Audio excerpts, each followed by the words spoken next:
नमस्कार दोस्तों, स्वागत है आपका आपके अपने YouTube channel Bihar blind student help में। दोस्तों, आज के होम साइंस एपिसोड में अध्याय 2 जिसका नाम है जल पाठ 1 को सुनेंगे। प्यारे दोस्तों, इस वीडियो में बताए गए सभी जानकारी एवं तथ्यों को ध्यान से सुने। अगर हो सके तो उन्हें नोट भी कर सकते हैं ताकि परीक्षा के समय आपके सामने प्रश्नों का पर्याप्त संग्रह हो जाएंगे, जिससे आपको रिवीजन करने में मददगार साबित होगा। वीडियो में आगे बढ़ने से पहले आपसे एक रिक्वेस्ट है, यदि आप इस चैनल पर नए आए हैं तो चैनल को सब्सक्राइब कीजिएगा, वीडियो को लाइक और दोस्तों और सहपाठियों के साथ शेयर कीजिएगा। अपनी कीमती राय कमेंट में जरूर लिखिएगा। आगे इस चैनल पर किस तरह का कंटेंट देखना पसंद करेंगे, क्योंकि इस चैनल पर इसी तरह के से इन्फॉर्मेटिव हेल्पफुल वीडियो लाया जाएगा आने वाले समय में और भी यूनिक होने वाला है, इसलिए आप इस चैनल से जुड़े रहें। आइए दोस्तों, सुनते हैं मीनाक्षी मैम से। क्लास 10th होम साइंस और इसके सेकंड यूनिट फिजियोलॉजी बुक के सेकंड यूनिट का सेकंड चैप्टर जल यानी पानी, वाटर। जल की उपयोगिता। प्रत्येक जीव के लिए भोजन, जल, गर्मी, ऑक्सीजन और न्यूनाधिक परिमाण में सूर्य प्रकाश जरूरी है। उपर्युक्त पदार्थों में सूर्य प्रकाश को छोड़कर बाकी पदार्थों के अभाव में साधारण जीवों का जीवित रहना संभव नहीं। इस प्रकार जल हमारे जीवन से अभिन्न है। सभी जीव जंतुओं और पेड़ पौधों का जीवन जल पर ही आश्रित है। जल रहित जीवन की हम कल्पना भी नहीं कर सकते। हमारे शरीर का लगभग 2/3 भाग यानी 60 से 70% जल ही है। साधारणतः हम जितनी भी चीजें भोजन के रूप में ग्रहण करते हैं, उनमें प्रत्येक में जल का ही अधिक भाग रहता है। उदाहरण के लिए मांस में 70% और तरबूज, खीरा आदि में 90% से भी अधिक जल रहता है। और अब जल की संरचना। जल ऑक्सीजन O2 और हाइड्रोजन H2 दो तत्वों के रासायनिक संयोग से बना है। आयतन के विचार से इसकी संरचना में 2 भाग हाइड्रोजन और 1 भाग ऑक्सीजन होता है। और अगला टॉपिक इसी का, जल की दैनिक आवश्यकता। दैनिक जीवन में हम जल को विभिन्न रूपों में काम में लाते हैं। जल एक सर्वोत्तम घोलक है, इसलिए स्नान करने, बर्तन साफ करने, कपड़े धोने तथा घर के फर्श को साफ करने के लिए हम जल का उपयोग करते हैं। इनके अतिरिक्त भोजन पकाने, खेत सींचने आदि में भी इसका व्यवहार होता है। और अगला पॉइंट, शरीर में जल प्राप्ति के साधन। हमारे शरीर में जल की प्राप्ति 3 प्रकार से होती है। क, जल का अंश भोज्य पदार्थों में वर्तमान रहता है। ख, कोशिकाओं में रासायनिक प्रतिक्रिया स्वरूप कुछ जल विमुक्त होता है। ग, पेशी तंतुओं के दहन के फलस्वरूप विकार के रूप में गर्मी में अतिरिक्त जल भी उत्पन्न होता है। इनके अतिरिक्त भोजन के साथ शुद्ध रूप में या पेय पदार्थों के रूप में जल शरीर में प्रवेश पाता है। शरीर में जल की मात्रा मौसम, वायुमंडल के तापमान, शारीरिक अवस्था तथा इसकी सक्रियता पर निर्भर है। और जल की जैव आवश्यकताएं। भोजन के रूप में जो पानी हमारे शरीर के अंदर जाता है, उसका थोड़ा भाग आमाशय की दीवारों द्वारा शोषित होकर रक्त में मिल जाता है और शेष भाग छोटी आंत में पहुंचकर भोजन को पचाने में मदद देता है। रक्त के जलीय अंश रक्त प्लाविका यानी प्लाज्मा में 91 से 92%, 91 to 92% शुद्ध जल है। जल ही के कारण हमारे शरीर के तंतु कोमल तथा तर रहते हैं। शरीर में जल की कमी रहने से लार ग्रंथियां निष्क्रिय हो जाती हैं, लार रस कम बनता है, गला सूखने लगता है और बोली बंद होने लगती है। शरीर में जल की कमी रहने के कारण यकृत अपना काम सुचारू रूप से नहीं कर पाता, साथ ही पसीना भी कम निकलता है। फलतः शरीर का तापमान बढ़ जाता है, शरीर के विकार नहीं निकल पाते, जिससे रक्त विषाक्त हो जाता है, मनुष्य बेचैन हो जाता है और अंत में मनुष्य की मृत्यु हो जाती है। जल शरीर के रक्त को संतुलित अवस्था में रखता है। जल की कमी से रक्त गाढ़ा हो जाता है, इसका परिचालन धीमा पड़ जाता है। परिणाम स्वरूप त्वचा में कम रक्त पहुंचने से चर्म द्वारा ताप का ह्रास होना कम हो जाता है। अंततो गोत्वा शरीर का अंत में क्या होता है कि शरीर का ताप जो है वो बढ़ता जाता है। अधिक ताप बढ़ने से मनुष्य की मृत्यु हो जाती है। शरीर में जल के निम्नलिखित कार्य हैं। क, जल के सहारे भोजन पचता है। ख, पचा हुआ पदार्थ इसमें घुलकर रक्त में मिल जाता है। ग, यह रक्त को द्रव यानी लिक्विड की अवस्था में बनाए रखता है, जिससे सहज ही वह रक्त वाहिनियों द्वारा प्रवाहित हो पाता है। घ, यह शरीर के तापमान को नियंत्रित करता है। ड, जल हमारे शरीर के तंतुओं को मुलायम और सक्रिय बनाए रखता है। च, जल शरीर के विकारों को अपने में घुलाकर मूत्र और पसीने के रूप में इन्हें बाहर निकाल देता है। छ, यह प्यास बुझाता है। इस रूप में यह अद्वितीय है। और अब शुद्ध जल के लक्षण। शुद्ध जल देखने में साफ और पारदर्शी होता है। इसका कोई रंग रूप या स्वाद नहीं होता, ना ही इसमें गंध होती है। शुद्ध जल को वाष्पीभूत करने पर इसमें कुछ अवशेष नहीं बचता। इससे हिमांक और क्वथनांक क्रमशः 0 और 100 अंश सेल्सियस यानी सेंटीग्रेड है। 1 सेंटीमीटर शुद्ध जल की तौल 1 ग्राम होती है। अगला टॉपिक, इम्प्योरिटीज ऑफ वाटर, जल की अशुद्धियां। प्रकृति से वर्षा के रूप में या नदियों के स्रोत से जो जल हमें प्राप्त होता है वह प्रायः शुद्ध रहता है। क्रमशः ज्यों-ज्यों यह जमीन के संपर्क में आता जाता है, त्यों-त्यों इसमें विभिन्न प्रकार के घुलनशील लवण, गैस आदि घुलते जाते हैं। जल में इन अपद्रव्यों की मात्रा जल की प्राप्ति के साधनों पर निर्भर है। जल में मिले हुए अपद्रव्यों के कारण ही इसके स्वाद और गुण में अंतर हो जाता है। शहरों के पास से गुजरते समय इसमें गंदे नालों का जल मिलता रहता है, फलस्वरूप नदी का जल गंदा हो जाता है। और अब अशुद्धियों के भेद। साधारण जल में कुछ अघुलनशील पदार्थ जैसे कि बारीक धूल के कण, बालू आदि मिले रहते हैं। इनके अतिरिक्त पौधों की पत्तियां, रेशे तथा सूक्ष्म जलीय कीड़े मकोड़े भी इसमें उपलाते रहते हैं। जल की अशुद्धियों को मोटे तौर पर हम 4 भागों में विभाजित कर सकते हैं। क, उपलाने वाली, जिसमें कि सड़ी गली पत्तियां, पौधों की जड़ें, कूड़ा करकट, कीड़े मकोड़े आदि आ जाते हैं। और ख भाग, अवलंबित, इनमें बारीक मिट्टी के कण, बालू आदि आ जाते हैं।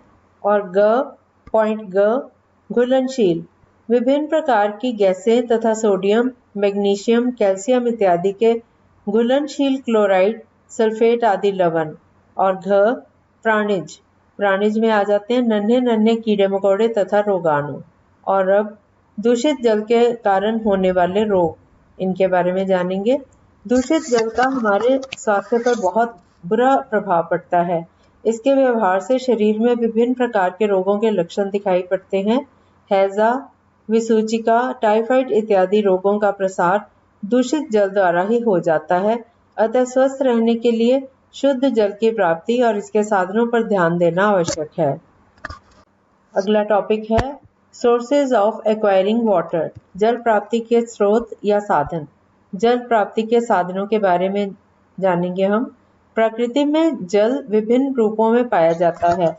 ओस, कुहासा, कोहरा, ओला, तुषार, बर्फ, बादल इत्यादि जल के ही विभिन्न रूप हैं। लेकिन जल साधारण रूप में हम निम्नलिखित साधनों से प्राप्त करते हैं। क, सतही जलीय साधन, इनमें आ जाते हैं वर्षा, नदी, तालाब, पोखर इत्यादि। ख, भूमि स्थित साधन, इसमें कुएं, झरने, ट्यूबवेल इत्यादि। अब क भाग है सतही जलीय साधन। वर्षा के रूप में जो जल जमीन पर गिरता है उसका कुछ भाग गड्ढों में जमा हो जाता है। ऐसा जल पीने के लिए उपयुक्त नहीं रहता। इसमें विभिन्न प्रकार की अघुलनशील और घुलनशील अशुद्धियां तथा रोग उत्पादक जीवाणु, जिन्हें जर्म्स कहते हैं, ये मिले रहते हैं। गांव घर के मलमूत्र, कूड़ा करकट आदि वर्षा के जल में मिलकर तालाबों में पहुंचते रहते हैं। प्रायः बड़े बड़े शहरों की गंदगियां नालों द्वारा समीपवर्ती नदियों में ही गिरती हैं। अतः ऐसे स्थानों से प्राप्त बिना शुद्ध किया जल पीने के उपयुक्त नहीं होता। ख भाग, भूमि स्थित जलीय साधन।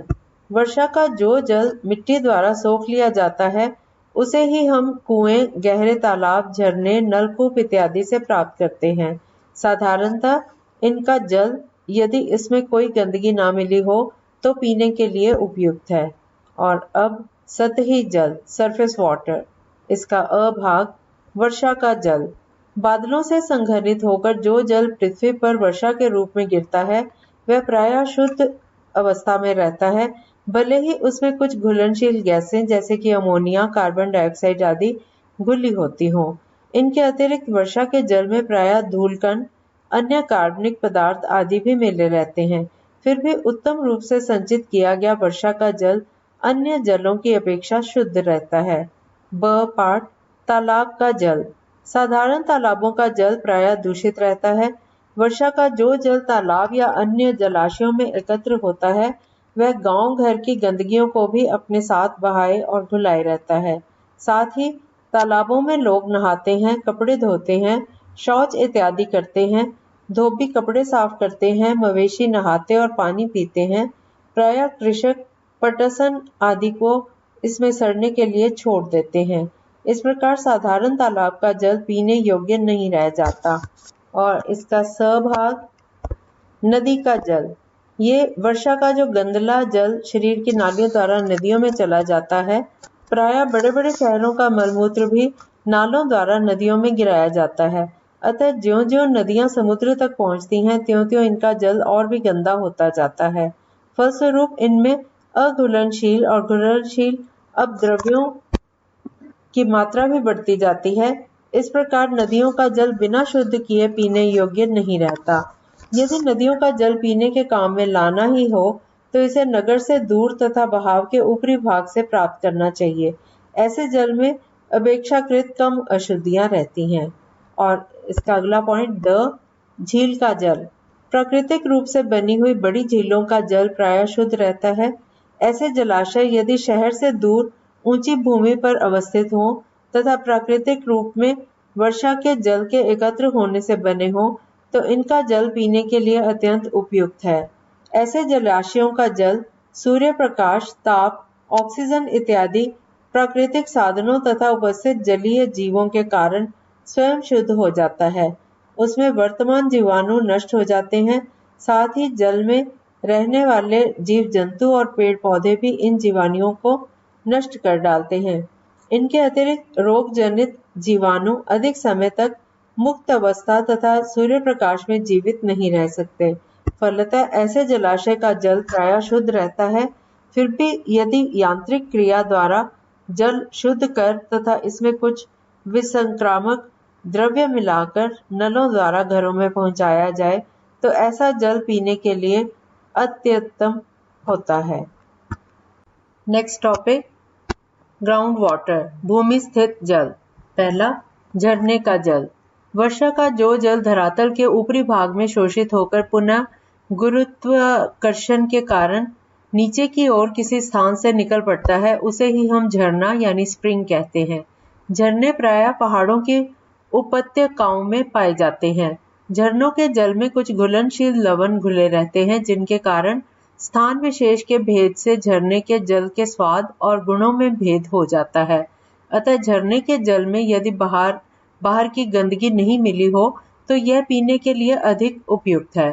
और इसके बाद कुएं जो है, हमारे देश में अधिकतर लोग, विशेषकर गांव के रहने वाले लोग, कुओं का जल ही पीने के काम में लाते हैं। कुएं अपने जल की सतह या गहराई के विचार से दो प्रकार के होते हैं। एक तो गहरे और छिछले गहरे कुएं, डीप वेल। इनका जल प्रायः शुद्ध और पीने के लिए उपयुक्त होता है। और छिछले कुएं जैसे शैलो वेल, ये वाले जो वेल हैं, जो डीप वेल हैं, उनका तो ठीक है, पीने के योग्य। जो छिछले गहरे कुएं हैं, छिछले वाले कुएं हैं, शैलो वेल हैं, उनका जल प्रायः गंदा होता है। उसमें विभिन्न प्रकार की घुलनशील, अघुलनशील अशुद्धियां मिली रहती हैं। साथ ही प्रायः उसमें रोग उत्पादक जीवाणु भी वर्तमान रहते हैं। और अब कुएं का जल कैसे गंदा होता है इसके बारे में बताएंगे। प्रायः छिछले कुएं अर्थात ऐसे कुएं जिनके जल की सतह ऊपर से कम होती है, इनका जल गंदा होता है। कुएं के आसपास की ऊपर वाली जमीन पर गंदा जल मिट्टी में छन छन कर नीचे कुएं में चला जाता है। फलतः कुएं का जल दूषित हो जाता है। प्रायः गांवों के जो लोग हैं वो कुएं के पास वृक्ष लगा देते हैं जिसकी पत्तियां कुएं में गिरकर जल में सड़ती रहती हैं। पक्षी पेड़ों की डालों पर बैठते हैं जो अपनी विष्ठा मूत्र आदि कुएं में गिराते रहते हैं। प्रायः इनके घोंसलों से बच्चे पानी में गिर पड़ते हैं और उसी में मरकर सड़ जाते हैं। अक्सर गिलहरियां, चूहे आदि भी कुएं में गिरकर कुएं के जल को गंदा करते रहते हैं। गंदी आदतों के कारण लोग प्रायः कुएं के पाट पर गंदे कपड़े धोते हैं, गंदे बर्तन मांजते हैं, उससे पानी भरते हैं, गंदे बर्तन में पानी भरते हैं। तो इन सब कारणों से जो कुएं का जल है वो काफी गंदा हो जाता है।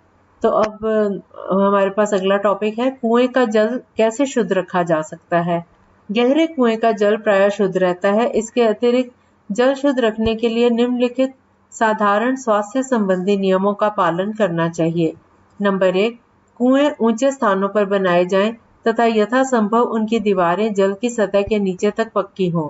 दूसरा पॉइंट, कुएं पर पक्की तथा ऊंची मुंडेर हो, इसका फर्श ढलवा हो जिसमें नाली हो, ऊपर का दूषित जल कुएं से दूर जमा हो या नाली द्वारा बहकर दूर चला जाए। तीसरा पॉइंट, कुएं के आसपास कोई गड्ढा या वृक्ष ना हो। नंबर 4, चौथा पॉइंट, यथासंभव कुआं ढक्कनदार हो। पांचवा पॉइंट, कुएं से जल निकालने के लिए खास बाल्टी का प्रयोग हो। कोई व्यक्ति अपने बर्तन से पानी ना भरे। यदि कुआं पूर्णतः ढका हो तथा उसमें पंप लगा हो तो यह अति उत्तम है। पॉइंट नंबर 6, कुएं के आसपास पाखाना, मूत्रालय, गड्ढा इत्यादि ना हो। आवास स्थान तथा बथान से कुआं जितनी दूर होगा उतना ही अच्छा होगा। सातवां पॉइंट, गर्मी में प्रत्येक साल कुएं की तलहटी की मिट्टी तथा संचित गंदला जल निकाल दिया जाए। आठवां पॉइंट, संक्रामक रोगों के फैलने के समय या अन्य समय जब भी कुएं का जल गंदा हो जाए उसमें पोटेशियम परमैंगनेट KMnO4 या ब्लीचिंग चूर्ण डालकर जल शुद्ध कर लेना चाहिए।